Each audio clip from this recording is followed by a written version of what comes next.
Imaginez une route de campagne en France. Une Renault Clio roule à droite, le conducteur à gauche. C'est une scène familière pour des millions d'automobilistes européens, un geste quotidien qui semble aller de soi. Mais ce simple choix de côté cache une histoire bien plus complexe qu'il n'y paraît.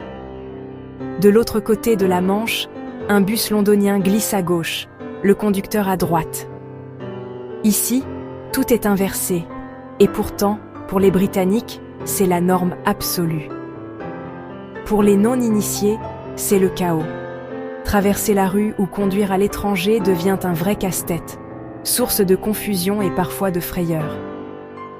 Mais ce n'est pas juste une bizarrerie, c'est une division mondiale façonnée par l'histoire, la géographie et les choix politiques de chaque nation. Pourquoi certains pays conduisent-ils à gauche, d'autres à droite?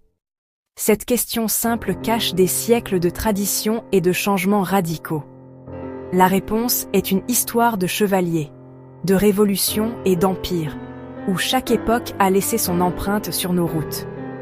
Ce choix affecte la conception des voitures, l'aménagement des routes, et même nos instincts au volant. Il influence la façon dont nous construisons nos villes et la manière dont nous voyageons. Environ les 2/3 du monde conduisent à droite, le reste à gauche. Cette répartition façonne la vie quotidienne de milliards de personnes. Mais comment cette division est-elle apparue? D'où viennent ces habitudes si différentes? Pour le découvrir, nous devons remonter le temps, avant les voitures, avant les routes telles que nous les connaissons, jusqu'aux premiers voyageurs et marchands. Notre voyage commence avec les chevaux, les épées et les règles non écrites du monde antique, là où tout a commencé, bien avant l'ère de l'automobile. Dans un monde dominé par les chevaux, la plupart des gens étaient droitiers, ce qui influençait profondément la manière dont ils se déplaçaient et se protégeaient sur les routes. Les cavaliers restaient à gauche, la main à l'épée prête à la défense, afin de pouvoir réagir rapidement à toute menace venant en sens inverse. Cette habitude n'était pas un simple détail, mais une question de survie et d'honneur.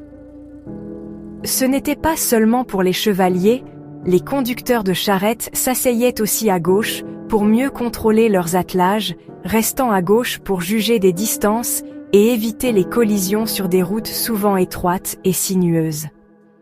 Les Romains aussi roulaient probablement à gauche, établissant un modèle à travers l'Europe qui allait influencer les siècles suivants. Leurs routes pavées portant encore les traces de cette organisation. Mais cette règle n'était pas universelle. Dans certaines régions, les énormes chariots amenaient les conducteurs à marcher à gauche, dirigeant les attelages sur le côté droit de la route pour mieux surveiller les roues et éviter les accrochages.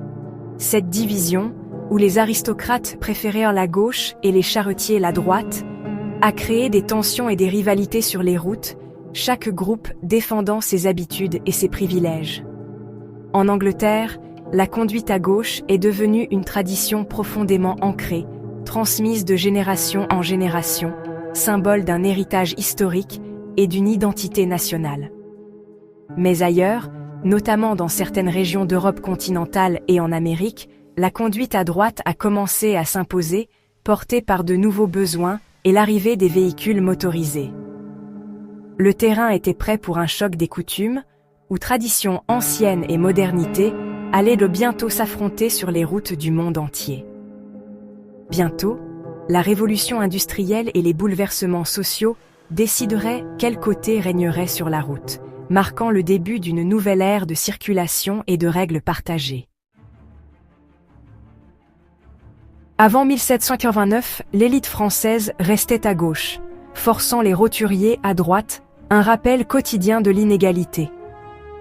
La Révolution française a tout changé. En signe d'égalité, les Parisiens ont revendiqué le côté droit. En 1794, la circulation à droite est devenue loi à Paris, puis dans toute la France.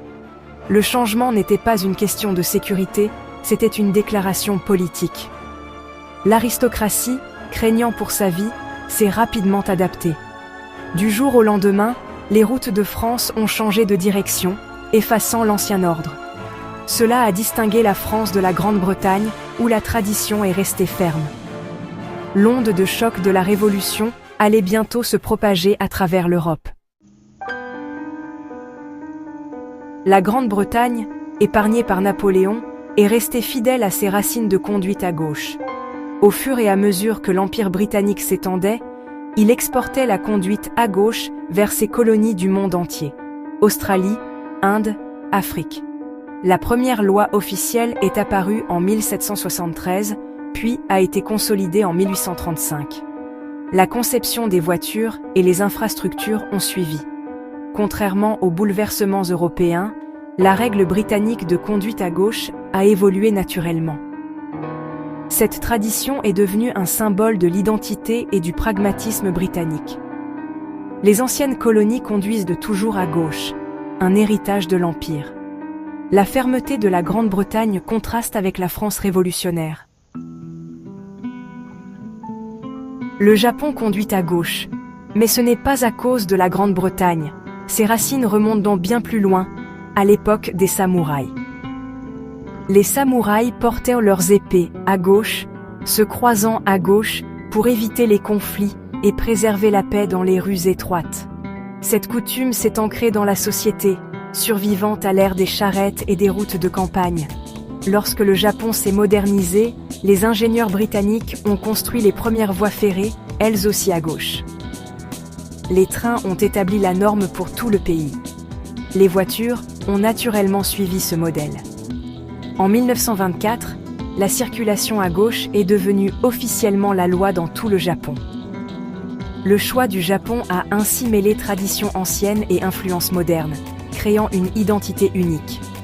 C'est un cas rare de continuité culturelle, et non de domination coloniale étrangère. Certains pays ont changé de côté, généralement pour s'aligner sur leurs voisins et améliorer la sécurité. Au XXe siècle, l'Autriche, la Hongrie et d'autres ont changé de gauche à droite sous la pression de l'Allemagne. Changer de côté est une tâche énorme, de nouveaux panneaux des marquages routiers et une éducation publique. Le changement se produit souvent du jour au lendemain pour minimiser le chaos. Le Dagen-H de la Suède en 1967 est l'exemple le plus célèbre. Le Ghana et le Nigeria sont passés de gauche à droite pour s'aligner sur leurs voisins et stimuler le commerce. Ces changements montrent comment la praticité peut l'emporter sur la tradition. La carte mondiale de la circulation est toujours en évolution.